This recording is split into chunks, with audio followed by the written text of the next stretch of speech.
Friends, बहुत बहुत स्वागत है आपका अपने चैनल एडमिशन काउंसलिंग में। आज बात करेंगे कि जोसा सीसेप काउंसलिंग कैसे होती है और एनआईटीज किस रैंक तक आपको मिलेंगे। पहले काउंसलिंग का पूरा प्रोसीजर समझ लीजिएगा। अगर आप IIT, NIT, triple IT, GFTI में एडमिशन लेना चाहते हैं तो आपको जोसा और सीसेप काउंसलिंग से गुजरना पड़ता है, तभी आप एडमिशन ले सकते हैं। और आईआईटी के बच्चे तो ध्यान से सुन लें, उनके लिए एकमात्र मौका होता है जोसा काउंसलिंग। अगर आपने कोई गलती कर दी तो दूसरा मौका काउंसलिंग के रूप में आपको नहीं मिलता है। उदाहरण के तौर पे एक कैंडिडेट था लास्ट ईयर, उसको राउंड 1 में ही आईआईटी अलॉट हो गया था, पर उसने फीस जमा नहीं करी, उसका पूरा साल बर्बाद हो गया। उसने कोर्ट में भी केस किया था बट कुछ हुआ नहीं, क्योंकि नियम है, सबके लिए है और प्रॉपर आपको मिनिमम 1 वीक का टाइम मिलता है। एनआईटी वाले बच्चों से अगर मिस्टेक हो भी जाएगी जोसा काउंसलिंग में तो उनके लिए काउंसलिंग का दूसरा पार्ट सीसेप के रूप में रहता है, बट आईआईटी वाले बच्चों के लिए कोई गलती की गुंजाइश नहीं होती है। सबसे पहले जोसा काउंसलिंग होती है आईआईटी, एनआईटी, ट्रिपल आईटी और जीएफटीआई के लिए। किसी भी काउंसलिंग में सबसे पहले रजिस्ट्रेशन होता है, जोसा में भी सबसे पहले रजिस्ट्रेशन होता है। रजिस्ट्रेशन में आप अपनी बेसिक डिटेल देते हैं, उसके बाद आप चॉइस फिलिंग करते हैं कि आपको कौन से कॉलेज चाहिए है, कौन से नंबर पे चाहिए। चॉइस फिलिंग करने के बाद वो 2 बार आपको मॉक रिजल्ट मींस संभावित रिजल्ट कि ये आपको मिल सकता है। जितने बच्चों ने चॉइस फिलिंग करी होती है उसी से कैलकुलेट करके ये दिखाते हैं कि सपोज आपको आईआईटी कानपुर में मैकेनिकल ब्रांच मिल रहा है। ये रिजल्ट नहीं है। इसके बाद एक डेट आता है जब आप अपनी चॉइस को लॉक करते हैं। चॉइस लॉक करना मैंडेटरी नहीं है, यहाँ पे ऑटो लॉक का सिस्टम होता है। अगर आप भूल भी जाते हैं तो सिस्टम ऑटोमेटिक उसको लॉक कर देता है। इसके बाद आपका फाइनल रिजल्ट आता है। फाइनल रिजल्ट में अगर आपको कॉलेज मिलता है तो ये 3 जरूरी काम हैं जो आपको करने हैं। ये आपने नहीं करे तो आपकी काउंसलिंग बेकार होगी। सपोज जो जोसा में जो राउंड होते हैं, पिछले काफी वर्षों का मैं आपको बता रहा हूं, राउंड 5 राउंड में भी काउंसलिंग हुई है, 6 में भी हुई है और राउंड 7 में भी काउंसलिंग के इतने चरण हुए हैं केवल जोसा के। सीसेप की बात बाद में करेंगे हम लोग इसी वीडियो में।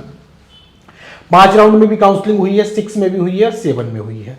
आपको सपोज राउंड 1 में एनआईटी भोपाल में मेटलर्जी ब्रांच मिल गई। सबसे पहले आपको यह बताना है कि आप करना क्या चाहते हैं। उसको आप फ्रीज करना चाहते हैं, फ्लोट करना चाहते हैं, स्लाइड करना चाहते हैं। इन तीनों का मतलब समझ लीजिएगा। सपोज आपको कोई मिला है, आपको एनआईटी इलाहाबाद में सिविल मिला है और यही आपकी फाइनल चॉइस है, आप कोई परिवर्तन नहीं चाहते हैं, आप एनआईटी इलाहाबाद के सिविल या किसी भी ब्रांच के लिए आप वही चाहते, तो वही आपको मिल गया, आपने फ्रीज कर दिया। अब आपकी चॉइस चेंज नहीं होगी, तो आप सर्टिफाई हैं जो आपको मिला है। सेकंड ऑप्शन है फ्लोट करना है। अब सपोज आपको एनआईटी इलाहाबाद मिल गया है बट आप एनआईटी इलाहाबाद नहीं लेना चाहते हैं। एनआईटी इलाहाबाद से ऊपर आपने एनआईटी वारंगल भरा है या तिरची भरा है या राउरकेला भरा है या कोई जयपुर भरा है, आप उसको लेना चाहते हैं। तो इलाहाबाद तो आपने रिजर्व कर ही लिया, साथ ही साथ आपने फ्लोट ऑप्शन पे टिक कर दिया। तो जब नेक्स्ट राउंड होगा तो सिस्टम आपके ऊपर भरी गई चॉइस को चेक करेगा। एक चीज और जरूरी सुन लीजिएगा, जोसा काउंसलिंग में जो राउंड जरूर 7 होते हैं बट चॉइस फिलिंग का मौका केवल आपको एक बार मिलता है, तो ये बहुत जरूरी हो जाता है। राउंड 1 में ही आप केवल चॉइस फिलिंग कर सकते हैं। Round 2, round 3, round 4, round 5, round 6, round 7 आपको केवल बैठ के रिजल्ट देखने होते हैं, आप उनमें कुछ भी चेंज नहीं कर सकते हैं। जनरली जो स्टेट काउंसलिंग होती है वहां पे हर राउंड में आपको चेंज करने का ऑप्शन मिलता है, पर ये इतनी बड़ी काउंसलिंग है, यहाँ पे राउंड 1 में ही आप केवल चेंज कर सकते हैं। जो आपको करना है राउंड 1 जब आप कर रहे हैं एक ही मौका आपको मिलेगा। राउंड 2 से लेकर राउंड 6, 7 जहां तक काउंसलिंग हो वहां पे आप केवल रिजल्ट देखेंगे। तीसरा ऑप्शन आता है स्लाइड का।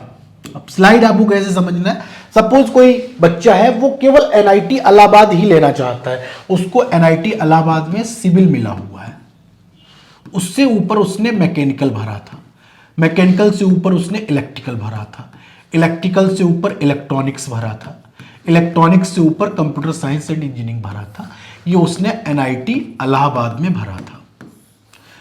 सपोज सिविल इसको मिल चुका है, उसकी कंडीशन क्या है कि ब्रांच कोई भी मिल जाए बट उसको लेना एनआईटी इलाहाबाद ही है। अब वो स्लाइड ऑप्शन को टिक करेगा। स्लाइड का मतलब है अब कंप्यूटर सॉफ्टवेयर केवल एनआईटी इलाहाबाद के ऑप्शन चेक करेगा, बाकी किसी कॉलेज को चेक नहीं करेगा। अगर आपकी रैंक पे नेक्स्ट राउंड में मैकेनिकल आ रहा होगा तो मैकेनिकल दे दिया जाएगा, इलेक्ट्रिकल आ रहा होगा तो इलेक्ट्रिकल दे दिया जाएगा। तो ये तीनों बहुत महत्वपूर्ण है, कोई गलती मत करिएगा। साथ ही साथ आपको अपने डॉक्यूमेंट भी अपलोड करने पड़ेंगे। डॉक्यूमेंट में आपको 10th का मार्कशीट, 12th का मार्कशीट, अगर आप किसी भी reserve category like EWS, OBC, SC, ST या दिव्यांग हैं तो उससे संबंधित जो फॉर्मेट है जोसा सीसेप का, उसके अकॉर्डिंग आपको वो डॉक्यूमेंट भी लगाना है। प्लस आपको फीस जमा करनी है जो 35,000 से लेके 45,000 तक हो सकती है। जब ये तीनों स्टेप कर लेंगे अब आपका कॉलेज सेफ है। आपको जो राउंड 1 में मिला था अब आपका बिल्कुल सुरक्षित है, अब आपका कॉलेज कहीं नहीं जाएगा। राउंड 2 का रिजल्ट फिर आएगा। अगर आपको कॉलेज बदलता भी है तब भी अब ये आपको रिपीट नहीं करना है, ये स्टेप एक ही बार करना है। राउंड 1 में आपको एनआईटी इलाहाबाद मिला, राउंड 2 में आपको एनआईटी जयपुर मिला, राउंड 3 में आपको एनआईटी वरंगल मिला, राउंड 4 में आपको एनआईटी त्रिची मिला। ये ऑटोमेटिक उस एनआईटी में पैसा आपका जाता रहेगा, आपको दूसरी बार कुछ भी नहीं करना। ये आपका जोसा काउंसलिंग हो गया। जोसा काउंसलिंग समाप्त होने के बाद सीसैप काउंसलिंग आता है और यही सारे स्टेप आपको सीसैप राउंड में फॉलो करने पड़ते हैं।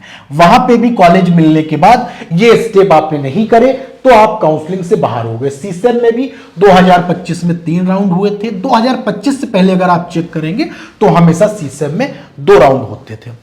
अब हम लोग जानेंगे कि एनआईटी मिलेगा किस रैंक तक। सबसे बड़ा कंफ्यूजन यही है कि एनआईटी के लिए मुझको वेट करना चाहिए या नहीं करना चाहिए। सबसे ज्यादा बच्चों से गलतियां होती हैं कि एनआईटी और स्टेट काउंसलिंग एक साथ चल रही होती है। अब ज्यादातर बच्चे जानना चाहते हैं कि अगर कहीं मुझको एनआईटी भी ना मिला और मेरी स्टेट की काउंसलिंग भी छूट गई, तो आप वीडियो में बने रहिएगा। हम लोग जानेंगे एनआईटी का कट ऑफ और ऐसे इंपॉर्टेंट वीडियो देखने हैं तो चैनल एडमिशन काउंसलिंग को जरूर सब्सक्राइब कर रखें। काउंसलिंग में आपको काफी हेल्प होने वाली है। एनआईटी कितने रैंक तक मिलेंगे, मेल फीमेल की सभी कैटेगरी वाइज जानेंगे। पहले देखते हैं मेल के लिए सभी ब्रांच का डिस्कस करेंगे। कंप्यूटर साइंस 48,000 तक। एक जरूरी चीज आप सभी लोग समझ लीजिएगा कि एनआईटी का कट ऑफ है, मींस लास्ट एनआईटी। तो अगर मैं बोल रहा हूं कि मेल को अनरिजर्व को कंप्यूटर साइंस 48,000 तक मिलेगी तो इसका मतलब ये है कि एनआईटी नागालैंड में मिलेगा या एनआईटी मणिपुर में मिलेगा, एनआईटी मिजोरम में मिलेगा या एनआईटी अरुणाचल प्रदेश में मिलेगा। ये सभी कॉलेजों के लिए है, सभी ब्रांच के लिए है। Computer science 48,000, EWS 60,000, OBC 62,000, SC 1,30,000, ST 2 lakh, electronics and communication 65,000, 68,000, OBC 70,000, SC 1,75,000 और ST 2,25,000, electrical and electronics 70,000, EWS 75,000, OBC 75,000, SC 1,85,000, ST 2,40,000, mechanical unreserved 80,000, EWS 90,000, OBC 90,000, SC 2 lakh और एसटी 2,70,000। केमिकल की बात करेंगे तो अनरिजर्व 80,000, ईडब्ल्यूएस ओबीसी 85,000, एससी को 2 लाख तक मिलेगी और एसटी में आपको 2,70,000 तक मिल रही होगी। सिविल की बात करेंगे तो अनरिजर्व को 90,000, ईडब्ल्यूएस और ओबीसी 95,000, एससी 2,25,000, एसटी को 2,70,000। मेटलर्जिकल की बात करेंगे, मेटलर्जिकल अगर आप देखेंगे तो नॉर्थ ईस्टर्न स्टेट में नहीं है, इसके लिए लास्ट एनआईटी श्रीनगर है, तो ये श्रीनगर का कट ऑफ है। अनरिजर्व को 80,000, ईडब्ल्यूएस और ओबीसी को 90,000, एससी में 2,15,000 और एसटी में 2,80,000 तक मिल रही होगी। इसके बाद बात करेंगे फीमेल के लिए। फीमेल को computer science 80,000, EWS female 85,000, OBC female 90,000, SC female 1,60,000 और एसटी में 2,50,000 तक मिलेगा। इलेक्ट्रॉनिक्स की बात करेंगे तो ओपन अनरिजर्व फीमेल को 1 लाख, अनरिजर्व फीमेल को electrical 1 lakh, mechanical 1,30,000, chemical 1 lakh और सिविल 1,25,000। ईडब्ल्यूएस फीमेल की बात करेंगे, electronics 1 lakh, electrical 1 lakh, mechanical 1,40,000, chemical 1,30,000, civil 1,50,000। बात करेंगे ओबीसी फीमेल की, इलेक्ट्रॉनिक्स और electrical 1 lakh, mechanical 1,50,000, chemical 1,30,000, civil 1,50,000। और बात मेटलर्जी की करेंगे तो unreserved female 1,20,000, EWS female 1,30,000, OBC female 1,40,000, SC female को मेटलर्जी आप देख सकते हैं 240 और एसटी फीमेल में 3,80,000 तक मिलेगा। तो ये था एनआईटी का कट ऑफ। कब तक मिलेगा? सीसेट तक। ये कट ऑफ जोसा के लिए नहीं है।